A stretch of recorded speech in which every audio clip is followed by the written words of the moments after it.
டெம்பரரிலாம் நாங்கள் ஒத்துக்க மாட்டோம், பர்மனன்ட். ஜென்மத்துக்கு நீங்கள் எங்களை அடிக்கக்கூடாது, கேரண்டி கொடுத்தா நாங்கள் வரோம், இல்லாட்டா நாங்கள் சண்டை போட்டுன்னே இருப்போம். அண்ணன் புட்டினும் ட்ரம்ப்பும் இப்போ எல்லாம் ஒன்றுக்குள்ள ஒன்று ஆயிட்டாங்களா, காக்கி நாடா உனக்கு இந்த நாடா எனக்கு அப்படின்னு. அதான் ட்ரம்ப் என்ன சொல்லிக்கிறாரு, ஈரானுக்கு ஆர்ம்ஸ் அண்ட் அம்யூனிஷன் யாரும் சப்ளை பண்ணாலும் இந்த புடி இன்னொரு 50%. எதுக்கு நாங்கள் ஈரானோட சண்டை போட்டுக்கிறாங்க, என்ன பைத்தியமா? என்னை பார்த்தா அப்படிதான் தெரியும். எல்லாரும் வந்து என்னோட போட்டோ போடணும்னு இப்போ ஈரான் ஐயோ நாங்க தெரியாம அதுல வந்துட்டோம், நாங்க இப்ப வெளில போறோம். இப்ப சொல்லி யார் பயந்தது? இந்த மிடில் ஈஸ்டர்ன் நேஷன்ஸ்லாம் வந்து பயந்துட்டாங்க. அவங்க வந்து அமெரிக்கா கிட்ட சண்டையை நிறுத்துன்னு சொல்றாங்க அப்படின்னா, டே அவன் நிறுத்தினாலும் இவங்க நிறுத்த மாட்டேங்கிறாங்கடா, போட்டு பொழந்து கட்டி நிற்கிறாங்கடா. பாகிஸ்தான் என்ன பண்ணிருக்குது, ஈரான் கிட்ட போயிட்டு அமெரிக்கா சொன்னதெல்லாம் விட்டுட்டு அவங்க ஒத்துக்கிறாங்க, அவங்களோட 10 பாயிண்ட் அவங்க ஒத்துக்கிறாங்க அப்படின்னு அங்க போய் சொல்லிட்டு.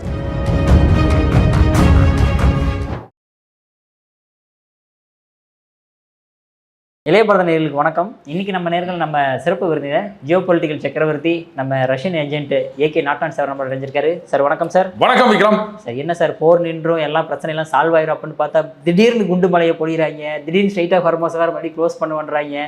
என்னதான் சார் பிரச்சனை இவங்களுக்குலாம்? இல்ல இங்க சில சில்வண்டுகள்லாம் பாத்தீங்களா, பாகிஸ்தான் எவ்வளவு ராஜதந்திரம் இன்னைக்கு உலகத்திலேயே பெரிய வளர்ந்ததுங்களா. இப்ப என்ன விஸ்வகுருல என்ன ஆனார்ன்ற மாதிரிலாம் போடும், மனசாட்சி எல்லாம் போடுறாங்க சார். அதாவது இந்த அரை வேக்காடுகள் இப்படித்தான் வந்து குதிச்சுக்கினே இருக்கும், கொரகடம் கூத்தாடும் அப்படின்னு சொல்லுவாங்க கிராமத்துல, தெரியுமா?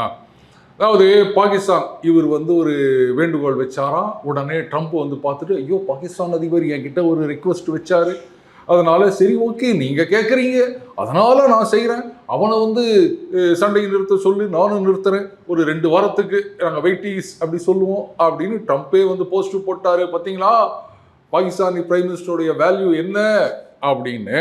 சரி என்ன இருந்தாலும் வந்து ராத்திரி 2 மணிக்கு டாடி டாடி இந்துஸ்தான் அடிக்கிறாங்க டாடி காப்பாத்துங்க டாடி அப்படின்னு கதறும் போது, கவலைப்படாத நீ திருப்பி அடிக்காமல் இருந்தால் அவங்க விட்டுருவாங்க அப்படின்னு சொல்லி ஆறுதல் படுத்தினார். அதுக்கப்புறம் அங்கே போயிட்டு இவர் ரொம்ப நல்லவர், நோவல் பரிசு கொடுங்க அப்படின்லாம் சொல்லிட்டு வந்தார். அதுக்கப்புறம் எங்கெங்கே போனாலும் கூட நின்று கை தட்டி நிற்கிறாரு, சியர் கேர்ள்ஸ்.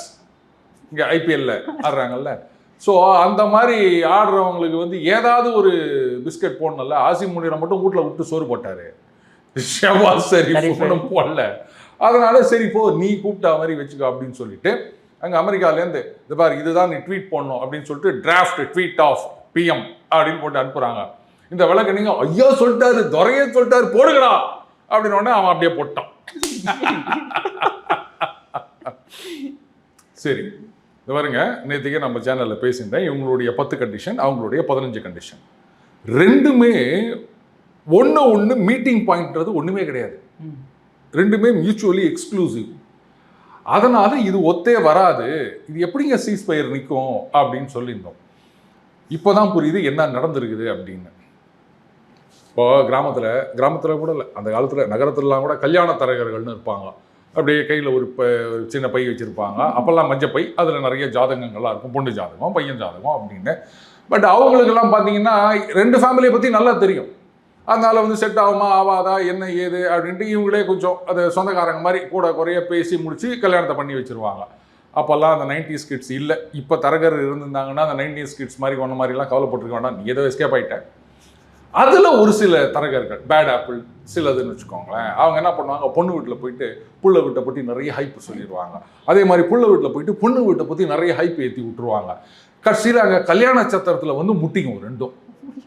அவன் சொன்னானா இவன் சொன்னானா தரகர் அங்கே இருக்க மாட்டார், அவர் எப்போவோ கமிஷன் வாங்கி எஸ்கேப் ஆகிட்டு இருப்பார். நான் சொல்றது வெரி ஃபியூ தரகர்கள். அந்த மாதிரி இந்த பாகிஸ்தான் என்ன பண்ணிருக்குது, ஈரான் கிட்ட போயிட்டு அமெரிக்கா சொன்னதெல்லாம் விட்டுட்டு அவங்க ஒத்துக்கிறாங்க, அவங்களோட 10 பாயிண்ட் அவங்க ஒத்துக்கிறாங்க அப்படின்னு அங்கே போய் சொல்லிடுச்சு. இங்கே ட்ரம்ப் அமெரிக்காவாண்ட போயிட்டு, ட்ரம்ப் கிட்ட கூட இல்லை அமெரிக்காவாண்ட அந்த 5 பாயிண்ட் அவங்க ஒத்துக்கிறாங்க ரைட்டுங்க எல்லாம் பேசி இது பண்ணிக்கலாங்க அப்படின்னு அங்கே சொல்லிடுச்சு. 2 பேரும் ஆஹா ரைட்டு மாப்பிள்ளை வீட்டில் ஒத்துக்கினாங்க பொண்ணு வீட்டில் ஒத்துக்கினாங்க அப்படின்னு 2 பேரும் கல்யாணத்துக்கு சம்மதிச்சுட்டாங்க. நிச்சயதார்த்தத்தும் போதே இது ஊத்திக்கிச்சு. அங்கே அமெரிக்காவில் சொல்லிட்டாங்க 10 பாயிண்டா தூக்கி குப்பையில் போட்டார் பிரசிடென்ட் அப்படின்ட்டாங்க. அவங்க என்ன சொல்கிறாங்க, நாங்கள் என்ரிச் பண்ணுவோம், இந்த ஸ்டேட் ஆஃப் ஹோர்முஸ் இதை வந்து நாங்கள் தான் கண்ட்ரோல் பண்ணுவோம், அதுக்கப்புறம் இந்த லெபனான் இதெல்லாம் நீங்கள் கை வைக்கக்கூடாது, அதாவது இந்த ஹெஸ்புல்லா ஹமாஸ் ஹூத்திஸ் இதெல்லாம் இது பண்ணக்கூடாது அப்படின்னு. அவங்க என்ன சொல்கிறாங்க, மிசைல்லாம் சும்மா வச்சுக்கலாம், துப்பாக்கி மட்டும் வச்சுக்கலாம், குண்டு இருக்காது அப்படின்னு இரும்பு கோட்டை முரட்டு சிங்கத்தில் சொல்லுவாங்க. அந்த மாதிரி என்ரிச்மெண்ட்டே பண்ணக்கூடாது, நீ அணுகுண்டே வச்சுக்க கூடாது, நீ அதுக்கப்புறம் இந்த ஹூத்தீஸ், ஹிஸ்புல்லா, ஹமாஸ் இதுக்கெல்லாம் நீ சப்போர்ட்டே பண்ணக்கூடாது, மற்ற மிடில் ஈஸ்டர்ன் கண்ட்ரிஸ், இஸ்ரேலியவங்களாம் நீ அடிக்கவே கூடாது அப்படின்றது அவங்க கண்டிஷனு. எங்கே ஒத்து வரும்? ஈரான் என்ன சொல்கிறாங்க, அமெரிக்கா நீ இங்கேருந்து காலி பண்ணிக்கின்னு போ. அவங்க என்ன சொல்கிறாங்க, நீ வாழை சுருட்டின்னு உள்ளே உக்காரு அப்படின்றாங்க. இப்போ ரீசண்டாக ட்ரம்ப் ஒரு இது போட்டுக்கிறாரு, அதாவது அமெரிக்காவுடைய அந்த ஏர்கிராஃப்ட் கேரியர் ஆகட்டும் இல்லை மற்ற எல்லாமே வித் அடிஷ்னல் சப்ளைஸ் அங்கேயே தான் இருக்கும். எங்கே? Iran and in and around Iran அங்கே தான் இருக்குதோம். ஒழுங்காக ஒத்துக்குன்னு எல்லாத்தையும் அக்செப்ட் பண்ணி எது அவங்க 15 பாயிண்ட்டு ஒத்துக்குன்னு கைத்து போட்டிங்கன்னா ஓகே, இல்லைன்னா ஷூட்டிங் ஸ்டார் அப்படியே சும்மா டொப்பு டொப்பு டொப்பு டொப்புன்னு போட்டு தள்ளுவோம் அப்படின்னு. இது அமெரிக்காவில் கூட பார்த்தீங்கன்னா on the face of it இவர் வந்து வெற்றி வெற்றி அப்படின்னு குதிக்கிறது தப்பு, அது வெற்றி கிடையாது. ஆனால் அவர் வந்து ரொம்ப சோக்கா கேம் ஆடுறாரு விக்ரம். இதுதான் மற்றவங்களுக்கு புரிய மாட்டுது. எல்லாம் என்ன பண்ணிடுறாங்க, ரைட்டு அவர் இது மாதிரி தான் அப்படியே ஒரு கப் எடுத்துன்னு குதிப்பாரு அப்படின்னு. கரெக்ட், அந்த மாதிரி தான் பண்ணுறாரு அவர், நான் இல்லைன்னு சொல்லலை. பட் திருப்பி திருப்பி நான் சொல்கிறதுனா there is a method in madness. இப்போது சீஸ்ஃபயருக்கு ஒத்துக்குனாங்க ஈரான். ஆனால் நேற்று வரைக்கும் என்ன சொல்லியிருந்தாங்க, டெம்பரரிலாம் நாங்கள் ஒத்துக்க மாட்டோம், பர்மனன்ட், ஜென்மத்துக்கு நீங்கள் எங்களை அடிக்கக்கூடாது, கேரண்டி கொடுத்தா நாங்கள் வரோம், இல்லாட்டா நாங்கள் சண்டை போட்டுன்னே இருப்போம், எத்தனை வருஷம் ஆனாலும் பரவாயில்ல சொன்னாங்களா? ஏன் திடீர்னு ஒத்துக்கினாங்க? கேள்வி வருதுல்ல, இதுக்கு யாராவது பதில் சொல்லுவாங்களா? காரணம் என்னன்னா அவங்களுக்கு வந்து நல்லா புரிஞ்சிருக்கு அண்ட் சைனாவோட ப்ரெஷர். ஏன்னா அவங்களுக்கு ஆயில் வரல, ஆயில் விலை ஏறி போயிடுச்சு அப்படின்னு சொன்னால் கஷ்டம். அடுத்தது ஈரானில் வந்து அவங்க கை வச்சு எல்லாத்தையும் நாசம் பண்ணிட்ட பிறகு அதுக்கப்புறம் அமெரிக்காவுடைய சப்போர்ட்டில் தான் ஒரு கவர்மெண்ட் அங்கே வந்தாகும். அங்கே வந்தாச்சுன்னா டோட்டலாக வந்து அவங்களுடைய அந்த எனர்ஜி செக்யூரிட்டி அப்படின்றது காலி ஆகிடும். எப்போ ஒன்றா அமெரிக்கா நினச்சாங்கன்னா சைனாவை வந்து இங்கேருந்தே வந்து சோக் பண்ணலாம். இந்த ஸ்டேட் ஆஃப் மலாக்கா அங்கே மட்டும்தான் இல்லை, இங்கேயும் வந்து இது பண்ணலாம். ஏன்னா அண்ணன் புட்டினும் ட்ரம்ப்பும் இப்போ எல்லாம் ஒன்றுக்குள்ள ஒன்று ஆயிட்டாங்களா, காக்கி நாடா உனக்கு இந்த நாடா எனக்கு அப்படின்னு. அதில் தான் பயம், இவங்க ஈரானை கூப்பிட்டு எப்பா எதையோ ஒன்று ஒத்துக்க, அந்த 14 நாள் அப்புறம் பேசி ஒரு மாதிரி பண்ணிக்கலாம் அப்படின்னு. இதில் இன்னொரு விஷயம் கவனிக்கணும், ஈரானுக்கு வந்து சைனாலேருந்து அந்த சோடியம் பெர்க்ளோரேட் நினைக்கிறேன், அது வந்து ஒரு வெடிமருந்து, இந்த சாலிட் ஃபியூயல் ராக்கெட் இருக்கு இல்லையா, மிசைல்ஸ், அதிலெல்லாம் யூஸ் பண்ணக்கூடியது. அது வந்து ஒரு 4-5 ஷிப்பில் சைனா வந்து ஈரானுக்கு அனுப்புகிறாங்க. அதான் ட்ரம்ப் என்ன சொல்லிக்கிறாரு, ஈரானுக்கு ஆர்ம்ஸ் அண்ட் அம்யூனிஷன்ஸ் யாரும் சப்ளை பண்ணாலும் இந்த அப்படி இன்னொரு 50%, நீங்கள் அமெரிக்காவுக்கு என்ன அனுப்பினாலும் எக்ஸ்ட்ரா 50%, ஏற்கனவே இருக்கிறதுக்கு மேலே இது, புரியுதா? ஸோ இது வந்து ரஷ்யா பெருசாக ஒன்றும் அனுப்புறது இல்லைங்க, ஏன்னா அவங்களுக்கே இப்போ சண்டை போட்டுட்டு இருக்காங்க வேணும். ஆனால் சைனா தான் பண்ணிட்டு இருக்காங்க. இப்போது ஆக்சுவலாக ஏப்ரலில் வந்து ட்ரம்ப் வந்து சைனா போகிறதா இருந்தது, இப்போ அதை தள்ளி வச்சுட்டாங்க, எப்போ போவாருன்னு தெரியாது. ஜேடி வான்ஸ் போகிறாரா அப்படின்னு ஏதோ பேசிகிட்டு இருக்காங்க. இதெல்லாம் வந்து அவருக்கு அந்த பார்கெனிங் சிப்னு சொல்லுவாங்க.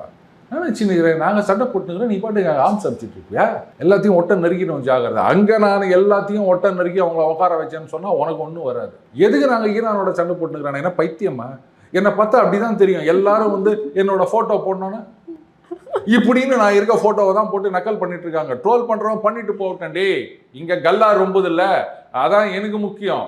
என்ன பைத்தியக்காரன் நினச்சியா? எவ்வளோ பெரிய பிஸ்னஸ் மேன் நான், பிஸ்னஸ் பண்ணிட்டு இருக்கும் போதே கோர்பச்சேவை எங்கள் வீட்டுக்கு வர வச்சவன் நான்.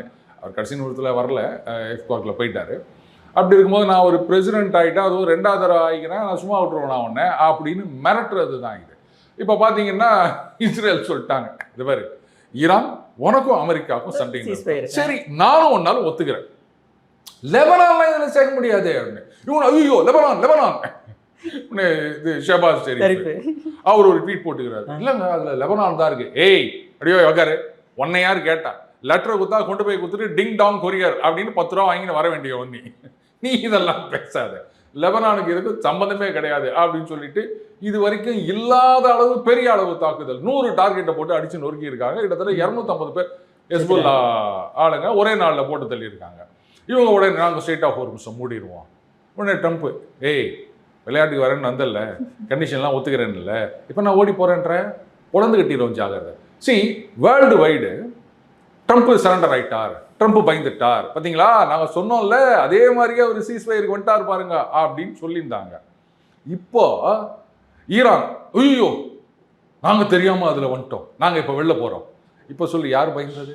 சோகா ஆடினார் இல்லையா? அதான் நான் சொன்னேன், பைத்தியக்கார மாதிரி நடிச்சிங்கன்னு அப்படியே ரைட்டில் கை போட்டு லெஃப்டில் இண்டிகேட்டரை போட்டு ஸ்ட்ரெயிட்டாக போயிட்டார் ட்ரம்ப். ஓகே, இது இப்போ ஸ்டேட் ஆஃப் ஹார்மோஸ் மறுபடியும் இப்போ க்ளோஸ் பண்ணுறதுனால மறுபடியும் இப்போ ஆயில் தட்டுப்பாடு, கேஸ் தட்டுப்பாடு வரதுக்கு வாய்ப்புகள் இன்னும் நிறைய இதில். அதெல்லாம் ஒரு புடலங்காயம் கிடையாதுங்க. இது வந்து ஒரு ஷார்ட் டேர்ம் தான் என்ன கேட்டால். இதில் என்ன பண்ணியிருக்கானுங்க, ஈரான் வந்து அந்த சவுதியில் அந்த ஈஸ்ட் வெஸ்ட் பைப் லைன் ஒன்று இருக்குது. அதாவது சவுதி அரேபியாவோட இந்த பக்கம் வந்ததுன்னா ஸ்டேட் ஆஃப் ஹார்மோஸ் வழியாக வரும். அவங்க என்ன பண்ணிட்டாங்க, அவங்க நாட்டிலேயே இந்த கட்சியிலேருந்து அந்த கட்சிக்கு ஒரு பைப் லைன் போட்டாங்க. அது வழியாக ஆயில் அனுப்பிச்சுனாங்கன்னா அந்த பக்கம் அந்த பாபல் மண்டப்னு இருக்குது, அந்த பக்கமாக வரும். அந்த பக்கம் ஏமன் இருக்குது. இப்போ என்ன பண்ணிக்கிறானுங்க, ஈரானில் ட்ரோன்ஸ் அனுப்பிச்சு அந்த பைப் லைன் அடிச்சுக்கிறானுங்க. அது இருந்தால் தானே நீ அப்படி அனுப்புவ, அது இல்லைன்னா என்ன பண்ணுவ அப்படின்னு. இப்போ சவுதி பயங்கர கடுப்பாயிட்டாங்க, சண்டை நிறுத்துறேன்னு சொல்லிட்டாங்கல்ல.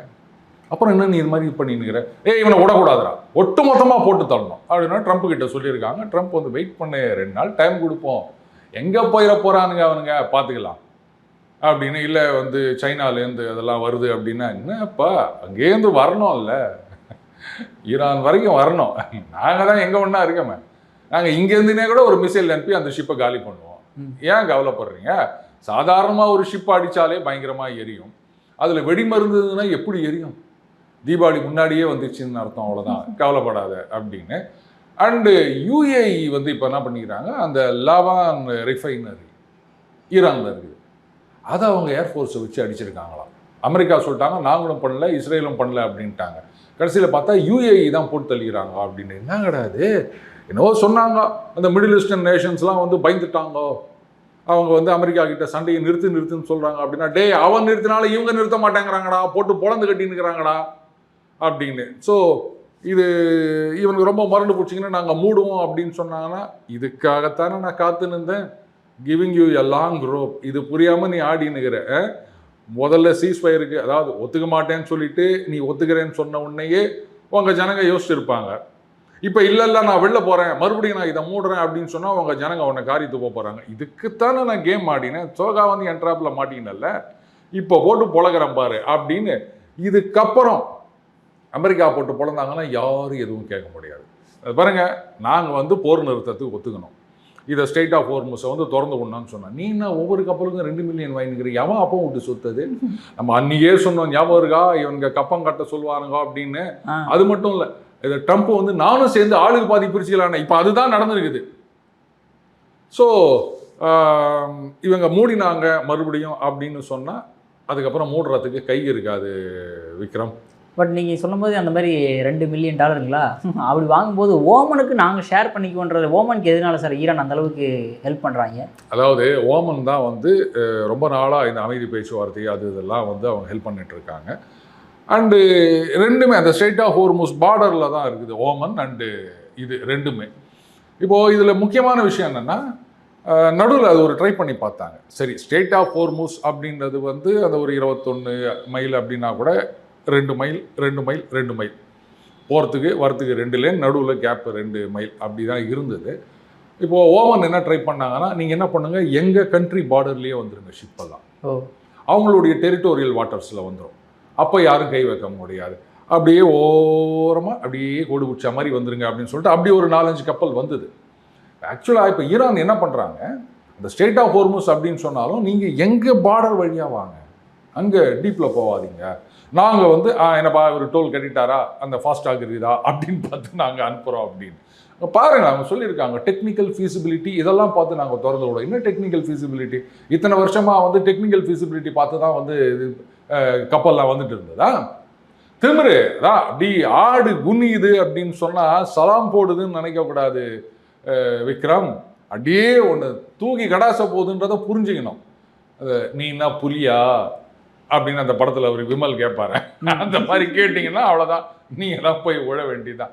அந்த தப்பை தான் ஈரான் இன்னைக்கு பண்ணிட்டு இருக்காங்க. பட் இருந்தாலுமே ட்ரம்ப் மறுபடியும் இன்னொரு விஷயத்த சொல்லியிருக்காரு, ஈரானுக்கு யாரெல்லாம் ஹெல்ப் பண்ணுறீங்களோ அவங்க மேலே 50% டேரிஃப் போடுவேன் அப்படின்ட்டு. அதை தான் நான் சொன்னேன். அதாவது அந்த ஆர்ம்ஸ் அண்ட் அம்யூனிஷன்ஸ், சாங்ஷன்ஸ் நீக்கணும்னு சொன்னால் நீ இந்த கண்டிஷன்லாம் ஒத்துக்கணும், சரியா? அதாவது என்னென்னா, அதை அணுகுண்டு தயாரிக்கக்கூடாது, என்ரிச்மெண்ட் பண்ணக்கூடாது, இருக்கிறதெல்லாம் திருப்பி குத்தணும், அவர் சொல்லியிருக்காரு அதெல்லாம் வந்து ஏற்கனவே B-50 போயிட்டு பாம் பண்ணி இது பண்ணிட்டோம், உள்ள டஸ்ட்டு தான் இருக்குது, அதை ரெக்கவர் பண்ணணும், ஒழுங்காக திருப்பி குத்துரு. அப்புறம் அந்த மிசைல் அதெல்லாம் சும்மா வச்சுக்கலாம், அது அது நம்ம ஊரில் ரிப்பப்ளிக் டே பரேடு அந்த மாதிரிலாம் பண்ணுவாங்க இல்லையா. ஸோ அவங்க அன்றைக்கி நீங்கள் பண்ணணுமோ பண்ணிக்கங்க, அவ்வளோதான். சுடுறதுக்கெல்லாம் அதை யூஸ் பண்ணக்கூடாது. அதுவும் உங்களோட டிஸ்டன்ஸு இது மாதிரி ரெஸ்ட்ரிக்ஷன்லாம் வச்சுருக்காரு. இதெல்லாம் ஒத்துக்குன்னா சாங்ஷன்ஸை நாங்கள் படிப்படியாக ரிலீஸ் பண்ணுறோம். ரிலீஸ் பண்ணலாம் என்ன அர்த்தம், அமெரிக்கா கம்பெனிகள்லாம் இங்கே வருவாங்க, யூரோப்பியன் கம்பெனிகள்லாம் வருவாங்க, அண்டு சீனாவுக்கு செக் வச்ச மாதிரி. உனக்கு என்ன, யாரோ வராங்க இன்வெஸ்ட் பண்ணுறாங்க, அது சீனா தான் பண்ணணும்னு உனக்கு என்ன தலையெழுத்தா? இன்ஃபேக்ட் வேர்ல்டில் வந்து மார்க்கெட் ரேட் இப்படி இருக்குது அப்படின்னு சொன்னால் நீ $20 கம்மியால் சீனாவுக்கு விற்று நிற்கிறேன், உனக்கு லாஸ் தானே. இதையே நீ மற்றவங்களுக்கு வித்தியானா அந்த $20 எக்ஸ்ட்ரா வந்துட்டு போகும்ல உனக்கு. ஒருவேளை எக்ஸ்ட்ரா துண்ணலாம்ல உங்கள் ஊரில் இருக்கவங்கெல்லாம், அந்த புத்தி உனக்கு ஏன் வரமாட்டுது? அதனால் இதெல்லாம் ஒத்துக்குன்னா சாங்ஷன்ஸை நாங்கள் ரிலீஸ் பண்ணுறோம். அப்படி இல்லைன்னா உனக்கு எவனோ ஒருத்தன் ஆர்ம்ஸ் சப்ளை பண்ணிட்டு இருப்பான், எங்கெல்லாம் பார்த்துட்டு சும்மா இருக்க சொல்றியா? நீ வந்து எங்கள் ஆளுங்களுக்கு கப்பல் போனோம் அப்படின்னா, ஆயில் போனோன்னா அதை விட மாட்டேன், ஆனால் உங்களுக்கு ஆர்ம்ஸ் வரணும்னு சொன்னால் நாங்கள் பார்த்துட்டு சும்மா இருப்போம். வர வழியிலே போட்டு தள்ளிடுவாண்டி. நீனா ஸ்ட்ரெயிட் ஆஃப் ஹோர்முஸ் அங்கே வரத்துக்கு முன்னாடியே இந்தியன் ஓஷனில் இல்லை பக்கம் அரேபியன் சி அங்கேயே போட்டு தள்ளுவோம். என்ன பண்ணுவ நீ? சார் பட் இருந்தாலுமே சுவிஸ் கேனல்லாம் வந்து எல்லாருமே அமௌண்ட் வாங்கி தான் அனுப்புகிறாங்க. பட் இருந்தாலுமே ஸ்ட்ரெயிட் ஆஃப் ஹோர்முஸில் வாங்கலாம், இனிமேல் தப்பு இல்லையா அந்த இடத்துல ஈரான்? இந்த மாதிரி தான் நிறைய பேர் கேட்டுக்கிறாங்க. பரவாயில்ல, அந்த கேள்வியை நீயும் ஒலித்ததற்கு ரொம்ப நன்றி Vikram. Suez canal, Panama canal இதெல்லாம் வந்து manmade structures. Strait of Hormuz அப்படின்றது இப்போது இங்கே டோல்கேட் ரோட்டில் இருக்கா, யாரோ ஒருத்தங்க ரோடு போடுறாங்க, அதனால டோல் வாங்குறாங்க. கிராமத்தில் இருக்க ஒத்தையடி பாதையில் போய் எவனாவது டோல் பூத்து வச்சா உதைக்க வரமாட்டேன்? டேய், அது இயற்கையாக இருக்குதுடா. கிராமத்தில் இருக்க ஒத்தையடி பாதை, ஆடு மாடு போயிட்டு அதை மேய்ச்சிட்டு போன வந்ததுனால ஒத்தையடி பாதை வந்தது. அங்கே நீ என்ன பண்ண, நீ என்னதுக்கு டோல் வாங்குறேன்னு கேட்போமா? அந்த மாதிரி சுயஸ் கேனால்ன்றது மேன்மேடு, அதனால் காசு வாங்கி நிற்கிறாங்க. இது நேச்சுரல் ஸ்ட்ரக்சர். இதில் வந்து காசு வாங்குறதுக்கு நீங்கள் சொல்கிறீங்களே இன்டர்நேஷனல் லா அப்படின்னு, அந்த இன்டர்நேஷனல் லா ஒத்துக்காது. இதில் ஓமன் சொல்லிட்டாங்க நாங்களாம் காசு வாங்க மாட்டோம் அப்படின்ட்டாங்க. நீங்கள் கேட்டிங்களே இவங்களுக்கு 40% கொடுக்குறாங்க அப்படின்னு, அதெல்லாம் கிடையாது. நாங்கள் நிறைய அக்ரிமெண்ட்லாம் சைன் பண்ணியிருக்கோம். அதுக்கப்புறம் இந்த United Nation Convention on Law of the Seas, இதிலெல்லாம் வந்து இந்த நேச்சுரல் இது காசு வாங்கக்கூடாது, நாங்கள் வாங்க மாட்டோன்னே அவங்க சொல்லிட்டாங்க. இவங்க தான் காசுன்னு நினைக்கிறாங்க. பாருங்களேன், கட்சியில் என்ன பண்ண போகிறாங்க, ஈரானை வந்து போட்டு போடன்னு பொழுது போட்டு, அதுக்கப்புறம் ட்ரம்ப் வந்து ரைட்டு $2 மில்லியன், அதில் வந்து 1 மில்லியன் எனக்கு, 1 மில்லியன் உனக்கு. அந்த 1 மில்லியனில் ஈரான் நீ கொஞ்சம் எடுத்துக்கோ, ஓமன் நீ கொஞ்சம் எடுத்துக்கோ, சவுதி நீ கொஞ்சம் எடுத்துக்கோ, கட்டார் நீ கொஞ்சம் எடுத்துக்கோ. இப்படித்தான் பண்ண போகிறாரு அல்டிமேட்லி. ஈரானில் இருக்கவங்களுக்கு புத்தி வருமானு எனக்கு தெரியல விக்ரம். பட் இருந்தாலுமே இத்தனை நாள் வந்து அமெரிக்கா, இஸ்ரேலு, ஏன் கல்ஃப் கண்ட்ரிஸ் எல்லாத்தையுமே எதிர்த்து நிற்கிறது ஈரானுடைய மிகப்பெரிய ஒரு பலம் தானே சார்? அவன் இதுவே ஒரு மாரல் விக்டரி மாதிரி இல்லையா அவங்களுக்கு? நான் தான் வல்லரசு, நான் தான் லெட் அப்படின்ட்டு வந்து அமெரிக்கா சொல்லிருக்கானு, அவனையே எதிர்த்து இத்தனை நாள் நின்றுருக்கானுல்ல சார்? சரி, அப்படி பார்க்க போனால் வியட்நாம் எத்தனை வருஷம் எதிர்த்து இருந்தது தெரியுமா? அதெல்லாம் இதுக்கு முன்னாடி ஒன்றுமே கிடையாது. அவங்க 15, 16, 17 வருஷம் இழுத்துட்டு போகிறாங்க, சீஸ்ஃபயருக்கு ஒத்துக்கவே இல்லை. இவங்க ஒரே மாதத்துலேயே சீஸ்ஃபயருக்கு ஒத்துக்கினாங்கல்ல. அண்டு வியட்நாமில் போடப்பட்ட குண்டுகள்ன்றது இதை விட பல மடங்கு அதிகம். அதுலேயும் அங்கே வயல்வெளியே இருக்கக்கூடாதுன்னு சொல்லிட்டு கெமிக்கல் வெப்பன்ஸ் எல்லாம் யூஸ் பண்ணாங்க, ஆரஞ்சு கேஸில். அண்டு ஒட்டு மொத்தமாக அவங்களுடைய படைகளை சவுத் வியட்நாமில் கொண்டு போய் இறக்கி வச்சுட்டு வேலை காட்டினாங்க. இங்கே மாதிரி வந்து 2000 கிலோமீட்டரு 500 கிலோமீட்டர் தாண்டிலாம் வந்து குண்டு போடல. சவுத் வியட்நாமில் கொண்டு போயிட்டு அவங்க படைகளை எல்லாம் இறக்கி வச்சு அங்கே பேஸை செட் பண்ணி அங்கேருந்து போய் அடித்தாங்க அவங்க. அப்போவே அத்தனை வருஷம் பண்ணி முடியல. ஆனால் அவங்க சரண்டர் ஆகவே இல்லை, சீஸ்ஃபயருக்கு ஒத்துக்கவே இல்லை. அத்தனை வருஷத்தில் ஒரே மாதத்தில் நீ ஒத்துக்கினே, அப்புறம் இப்போ வேணான்னு சொல்லிட்டு இது போய் மாரல் விக்ட்ரின்னு சொல்கிறிய. இது எப்படி இருக்குதுன்னா, இப்போ நம்ம எலெக்ஷன் வருது இல்லை, டெபாசிட் வாங்கிட்டோம் அப்படின்னா, பற்றியா நாங்கள் டெபாசிட் வாங்கிட்டோம், எவ்வளோ பெரிய கட்சி எதிர்த்து நின்றோம் பார் அப்படின்னு. இப்போது இதில் குளத்தூரில் முதலமைச்சர் நிற்கிறாரு, ஐயோ முடிஞ்சு போச்சு, இல்லாட்ட கூட பண்ணிடலாம், நான் கூட வந்து நாமினேஷன் ஃபைல் பண்ணிட்டு வத்தியா, முதலமைச்சரே எதிர்த்து நிற்கிறேன் பார், கெத்து, என் நாமினேஷன் அக்செப்ட் பண்ணிட்டாங்க, இதுவே ஒரு மாரல் விக்டரி தானே அப்படின்னு சொன்னால் சிரிக்க மாட்டாங்க எல்லாரும். பைத்தியமாடான்னு கேட்க மாட்டேன். அந்த மாதிரி தான் சில பேர் இங்கே சொல்லிட்டு இருக்காங்க மாரல் விக்டரி, மாரல் விக்டரின்னு. There is no such thing as moral victory in military. புரியுதுங்களா? இங்கே அமெரிக்காவில் ரொம்ப அழகாக சொல்லுவாங்க, ஒரு சோல்ஜர் வந்து உயிரை கொடுத்து காப்பாற்றணும். உயிரெல்லாம் கொடுக்கக்கூடாது, சோல்ஜரோட வேலை உயிரை எடுக்கிறது. உனக்கு எவ்வளோ ட்ரைனிங் கொடுத்து எவ்வளோ செலவு பண்ணி உயிரை கொடுத்துட்டு வரேன்னு சொல்கிறேன், எடு, கொடுக்காத அப்படின்வாங்க. அந்த மாதிரி அல்டிமேட்லி உனக்கு என்ன நடக்குது, உன் கண்ட்ரிக்கு என்ன கிடைக்குது? ஒன்றும் கிடையாது, எல்லாத்தையும் அடிச்சு நொறுக்கிட்டு போயிட்டாங்க. அண்டு நீ என்ன அமெரிக்காவை அடிச்சு நொறுக்கின? உன்னுடைய சொந்த சகோதரர்கள் Saudi Arabia, Qatar, Bahrain, UAE, Kuwait இவங்கள தான் அடிச்சு நொறுக்கி நிற்கிறேன். அண்ணன் தம்பி ஒத்தனை அடிச்சு நிற்கிறீங்க. அங்கே இருக்கவன் காசு வாங்கிட்டு போகிறான். இதில் என்ன மாரல் விக்டரி இருக்குது? அண்டு ஒட்டு மொத்தமாக அவங்கெல்லாம் இப்போ கடுப்பாயிட்டு அவன் சும்மா இருந்தாலும் நாங்கள் அடிக்கிறோம்னு சொல்லிட்டு ஆளாளுக்கு இறங்கியிருக்காங்க. திருப்பி திருப்பி ட்ரம்ப் சொல்கிறது என்னென்னா, அது பாருங்க, நான் இப்போ உங்களை அடிக்கணும் அப்படின்னு நினச்சேன்னா ஒரு சிவிலைசேஷனே காலியாக போயிடும். அவர் சொன்ன வார்த்தை அது. ஒட்டு மொத்தமாக கார்பெட் பாம்பிங்னு நான் அடிக்கடி சொல்லலாம் இல்லையா, தரமட்டமாக்கிடுவேன். ஆனால் என்ன, அதுக்கப்புறம் உங்களுக்கு ஆயிலும் இருக்காது, அதை எடுக்கணும், இது பண்ணணும்னா ஏகப்பட்ட செலவாகும். டேய் சொன்னால் புரிஞ்சுக்கங்கடா, ஒரு அரை விட்டன்னா நீ காணாமல் போயிடுடா, ஓங்கி அடிச்சேன்னா 1.5 டன்னுடா, புரிஞ்சுக்கடா அப்படின்னா இவங்க புரிஞ்சிக்க மாட்டேங்கிறாங்க. அடி வாங்கின பிறகு தான் புரிஞ்சுப்பேன் அப்படின்னு போகிற. அப்போ நீங்கள் என்ன சொல்லுவீங்க? இது வந்து மாரல் டிஃபீட்னு சொல்லுவீங்களா? அந்த மாதிரி தான் இருக்குது இவங்கெல்லாம் கேட்கறது. ஓகே சார், கடைசி ஒன்று சார், இப்போ இந்த ரஷ்யா சைனா வந்து எந்த அளவுக்கு ஈரானுக்கு இன்னுமே சப்போர்ட் பண்ணிருக்காங்க? ஏன்னா மறைமுகமாக சப்போர்ட் பண்ணுறாங்கன்றது தெரிய வருது.